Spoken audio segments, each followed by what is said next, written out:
Up next on the National Parts Depot hotline is Mr. Rick Schmidt from NPD. Rick, happy hot August.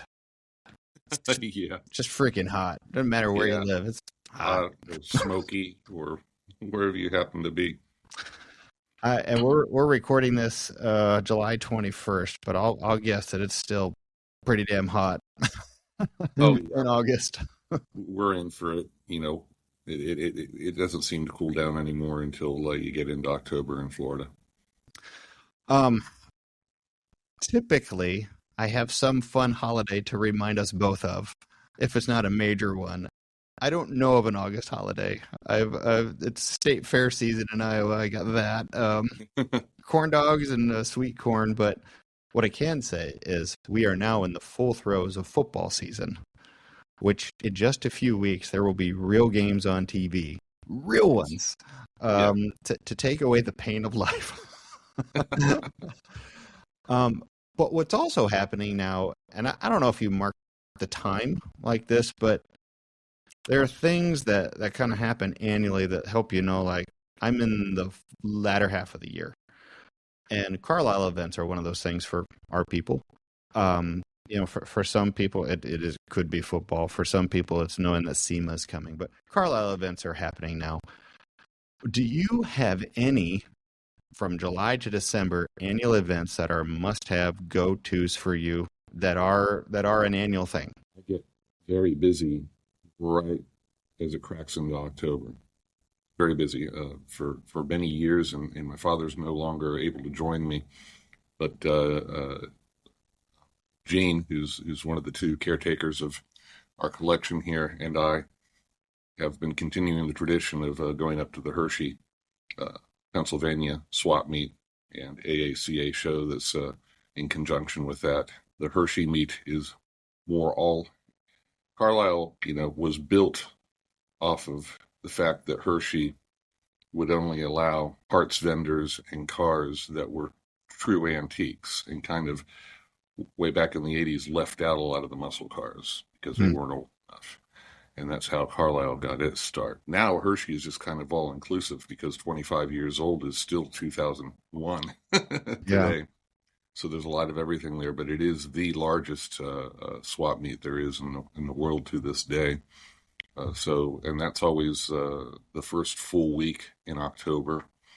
I return from that shortly thereafter. There's a beautiful show called the Lake Mirror Classic down in Lakeland, Florida, that I've been doing for many years in a row, and NPD has been a major sponsor of that. That show was begun by Ford Heacock, and now is continued on by Robert D'Angelo, and that's just a really nice event. It's a beautiful downtown area. They've got this beautiful lake with almost kind of like a Greek or Roman themed, promenade around the lake, and they do a concourse, a true concourse show down there. And then right up the stairs and walking into the downtown area around their large downtown square, they have a huge cruising. So you get two shows in one. It's enormous. So that's always mid-October. And then not late October, but the very first weekend in November, then I'm up at the Hilton Head Concours in Hilton Head Island, South Carolina. It's another, top 5 event for me each year. In fact, it's kind of become my favorite concours. Why is that? To do. The organization, the people who run it, the quality of the cars, that they've kind of built it on the Bill Warner tradition that began at Amelia and continue to expand it, and it's a beautiful venue. What more can I say? It's a must-see show. You just like them. I mean, I have another, not even in cars, but there's like an annual air show that I love to go to, and I'm sad when I miss. I feel bad about it. Yeah. and I follow it on social media if I can't go, and I feel worse about it. And I don't know if you have the same thing, if you've ever been unable to attend any of your annual shows, but there are certain ones that there's knowing you, there's a personal and professional reason you're going. And in the role you're in at NPD, that will probably always be inescapably true. but you personally dig it, and because there's people there typically you want to see, and there's new stuff you want to be surprised by, and that's the real reason to go to events. You've shared some news here or some insight here about kind of when it matters to go somewhere and take a car and win a trophy, when it doesn't. Right. That's not what we're talking about here. We're talking about going somewhere to enjoy the people and get surprised by stuff, and frankly, just scratch the itch and see your buddies again. There's that. It's nice. That's really what so many of my regular list, my regular schedule shows are, especially Hershey. I mean, just walking the flea market anymore, there's not a whole lot of, all the good stuff's on eBay, and a lot of what you find at swap meets is just kind of swap meet, use takeoff parts. But then you just run into all these people that I've known from the industry or from the hobby or from the various clubs. Just everybody I've met over the years, it's just a constant, running into folks. So, and that's what I look forward to most with all, quite honestly. Sure. Different question, different lane, almost entirely. Also knowing you and your affiliation and knowledge of Ford stuff. Where I live, Ames, Iowa, has a nice local Ford dealer. Good people, I assume, like any good Ford dealer. They just happen to really, really dig specialty edition Ford product. So they have the fastest of the fastest stuff you can buy direct from Ford, but they are also a Shelby dealer, a Hennessy dealer, a Saleen dealer, a Von Gittin dealer. They sell in Ames, Iowa, more Saleen Mustangs than any dealership in the country. And I don't know why that is, but where do you think the world will be when we're doing this podcast 25 years from now, looking back at these, I know, looking back at these specialty Mustangs from 2026? Is this a niche you should get in on and value or not? Because Rick, I find myself cruising. I do like what everybody does, like what I did when I was a kid. I go to the dealerships on Sunday when they're closed, so I can really get around. I walk around every single one of them. I look at all the option lists. I say, "Oh, that one's actually at 25." Okay. What do you think? Are we in a Renaissance swan song of these specialty ones? Because the ones you can get brand new from Ford are lightning quick and amazing. Dark horses and GTDs are killer, but there's my personal favorite right now is the Von Gittin stuff, RTRs, ready to run. They're awesome.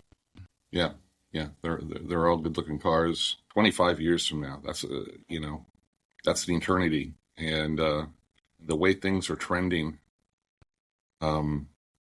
we may very well be in kind of a last golden age, at least for the internal combustion engine. And already all the fastest hypercars out there are using electric motors at all four wheels to assist with the internal combustion engine.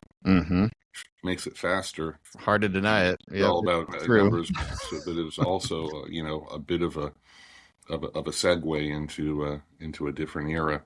So I did. 25 years from now, I'd be very shocked if Ford is still making what we consider the Ford Mustang, today, by definition of what that vehicle is supposed to be. I'd be very shocked. That's kind of why I do have faith in the classic car hobby. We are doing a special edition of Rick's Take on Cars. 2 segments, and we have more cars than normal. It's 9. We got to get through 9 cars, so we're going to take a faster look than normal.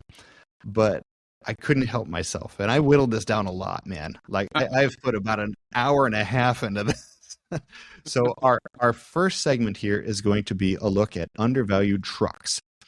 So I'm going to give you 4, and you're going to say this is the best value right now, and you can buy it and own it as long as you like. The price limit on these though is set $35,000. You cannot buy it for more than 35,000, and you got to pick one of the four of these that you think has the most upside.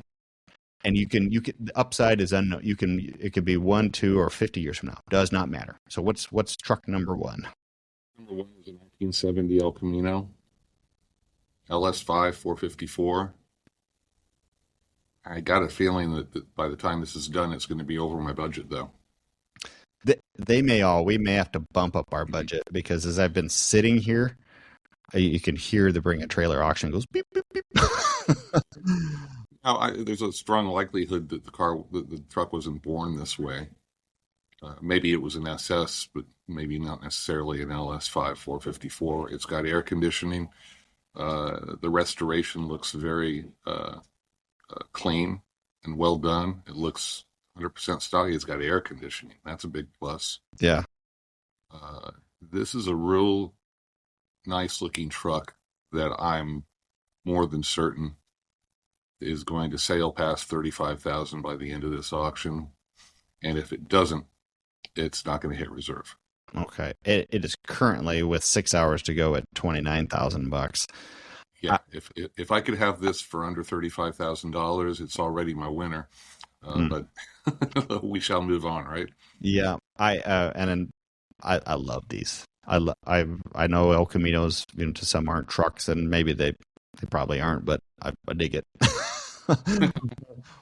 What do we have for number two here? Second truck. Another great choice. It's a 72 Chevy C10 pickup truck. It looks to be a low end, bottom of the line, kind of a stripper truck. It's not a super. It doesn't have any body side moldings. It's just got the plain white hubcaps on the white wheels, painted bumpers. Long bed. It's in a Smurf blue. Can't remember what Chevy called it. A stock, looks like a stock color. Great looking little truck. And I love it. It's an inline six. There are matching blue interior. There are videos of this when it's driving by, and it sounds like an old farm truck. It's another very clean, nicely done looking restoration, kept mostly stock. It has some sort of crazy horn setup on it. It's got a series of four horns under there. Maybe it's like a La Cucaracha horn or something. Sings tunes or something, Underneath of the truck looks like it's left mostly original. It's not terribly restored under there. It does appear to have lived a California life. Yep. Its whole life. It's a 3 on the tree manual. It's a very different vehicle than the Chevelle was. Yeah. It's got a couple cracks in the steering wheel, so it's probably original steering wheel, and it might have some other original interior still left in there. This is a nice truck. It's currently at $25,000. I don't think I would be surprised that it would blow by the $35,000. It's certainly not a muscle car or a muscle truck by any stretch of the imagination. So right now, where the price is at, I think would be well bought, but I wouldn't want to spend much more money on it. Okay. What do we got for number 3? I'm confident we've never had one of these before. 67 Jeepster Commando. V6 5-speed. That's different. Now, I don't know a lot about these, but the nose of this thing looks a lot like what my buddy's dad used to drive. It's a different looking Jeep. It doesn't look like a like a TJ or a Wrangler or something or whatever it was back in the day. Don't see these every day. This one looks to be another well-detailed and thought-through restoration. It's kind of a strange-looking thing, When you look at it from the side, you know how certain cars and body styles people will say, "Oh, it looks great from every angle." Mm-hmm. This thing looks goofy from every angle. You look at it from the back, and it looks like a Jeep mated with a AMC Gremlin. A face only a mother could love, or a butt only a mother could love. Yeah, it's super funky. Sometimes I find that endearing. I guess I do here too. Um, but it's already at 32,000. Just like the others, it's all the auction's almost over, and These four-wheel drive collectors, I'm not saying it's four-wheel. I'm sure it is. You get into the Jeeps and the Broncos and the international harvesters and everything. Mm-hmm. They really, and they say the guy's got over $110,000 worth of receipts in it.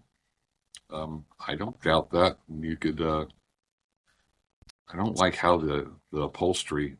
It's blue upholstery, but it doesn't even come close to matching or even looking right next to the exterior color. It's a very different blue. I don't know what those two other shifters are for. I assume that's for the transfer case. Maybe it's a high and a low. Yeah. Let me remind myself of what the goal here is, because if the goal is me spending less than $35,000 for something I actually like, then this one's going to have to get set off to the side, because I find it's charming. I think it's funny, but I don't think I need to own it. Well, it's also the one that you think has the most. This is a Warren Buffett investment, long term. Long term. Are you buying it at the right price for the best future? You can decide after number 4. I don't think so. I don't think so. Okay. What do we got for number 4? This is a final truck. 86 Toyota pickup deluxe 4x4 5-speed. I just got an email from Haggerty, the little article of them saying that this is one of the top 5 appreciating collectible vehicles, or these little 80s Toyotas. And this one's got all the right features. It's got options. It's 4x4. It's a 5-speed. Sold new in Colorado, meaning it's probably rust-free and dry. It's in Virginia now. For those, this is a Marty McFly truck, but instead of being black, it's white. The side stripes are blue. It's that body style. I'm not into these things. I don't collect Japanese trucks, but I can't deny that they have gained an awful lot of traction, and there seems to be unlimited upside to them. They are relatively rare because people never imagined in a million years that there would be a collectible market for these trucks that were everywhere in the 1980s, Yeah. So I think it's a pretty sound investment long term. The one thing you don't have to worry about with this, that you have to worry about with the El Camino, is the El Camino looks great. Just nowhere in here have I seen a claim and documentation that ties that 454 to being original with the vehicle.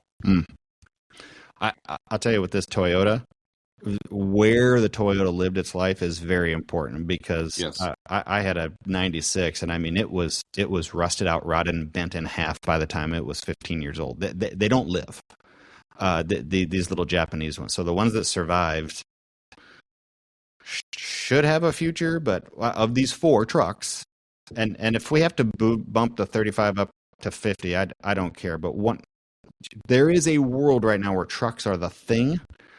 And I'm looking for your expertise on which one's the best buy today for the future.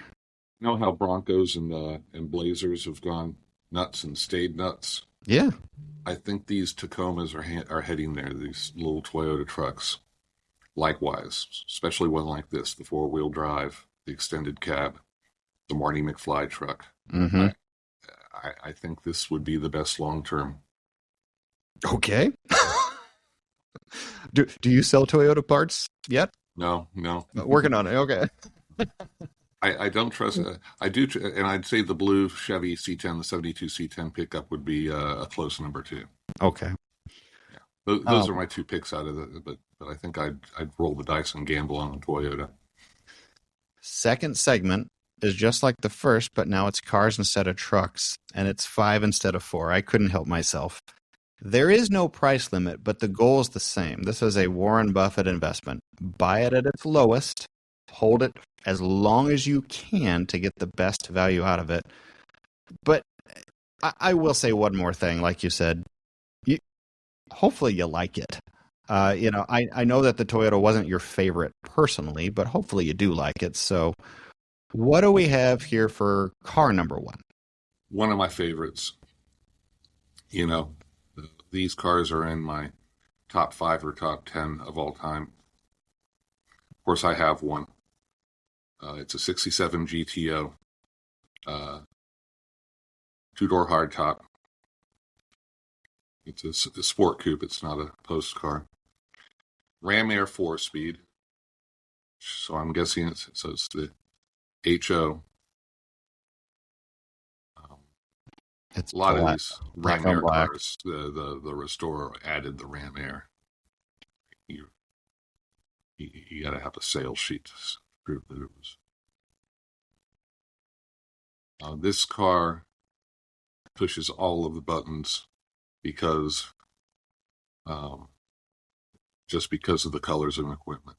It is a Black with a beautiful black car. vinyl roof. This is a case where the vinyl roof just gives the car even that more It's even better. class to it. Whoever did the hero shot of the car driving, kudos to you. This thing's beautiful. I'd I'd love to own this car. This is on wheels. where you're wanting me to be, objective. Yeah. And, this is a very subjective choice for me. I want you to be that evil Rick, not. Yeah. This car can come join me in my collection all day, every day. So. Okay, we'll come back to it. With about 5 hours left to go, it's at $85,000. Again, purchase price doesn't matter here. I tried to pick a pretty wide variety of vehicles, though. What do we have for car number 2? I know this is another one that you think has a future. Yes, in the right package. We were talking about underappreciated cars. The C4 ZR-1 still is an underappreciated car, and someday I have faith that that's going to finally turn around and these cars get the credit and the values that they deserve, especially juxtaposed against what people are paying for Camaros and Mustangs from the same era. Mm-hmm. This is a friggin' Corvette, and not only that, it's a Corvette with a very exotic V8 engine in it, and that was obscenely expensive when it was new, and was literally the king of the hill performance-wise. Yet these, other pony cars are bringing double the money as these ZR1s. It reminds me of the days when people were paying more for shoebox Chevys than they were for Cadillacs in the 50s. And that used to be the way things were because of nostalgia. Mm-hmm. But over time, the Cadillacs caught back up to the shoebox Chevys and then just continued right past them. And now if you were to see a 56 Eldorado compete against a 56 Bel Air on the auction block, the Eldorado would probably bring double the money. So these things seem to resolve themselves, and that's why I have faith that these C4 ZR1s are going to be worth something someday. This one's got 45,000 miles on it. There's a lot of lower mile ZR1s out there that you could buy if you were truly wanting to invest and collect, but you could drive and enjoy this one too. I'm not a big fan of this kind of turquoise color. It's a 90s color, but it's a factory wide body Corvette. I mean, it's a factory wide body Corvette, and it looks like it's been kept clean and good general ownership. So, and it's only at $24,000, which, when you think about it, just for inflation, and think about what this car costs new, it's available here for 15 cents on the dollar. Pennies. What do we have for car number 3? Another very traditional pick, but is it undervalued? 70 Mustang Boss 302. Of course, it's a 4-speed. It's the only way they made them. It's in Canada. It's only up to $37,000. Calypso Coral, which is a great color. Why is it so inexpensive right now? I don't know. I don't know.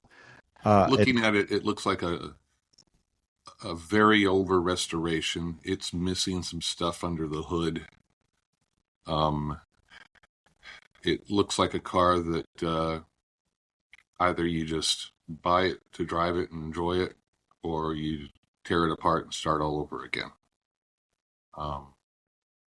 So It does have. I'm sure that this will zing upward quickly. It's just that all the interested parties are waiting to the last minute on this one. That's the only explanation. Now, a Boss 302 is always, you're never going to lose money long term on a Boss 302. But I don't know if you're going to make a ton of money. They built, I can't remember the production numbers, but 1970 Boss 302s, Ford sold a lot of them.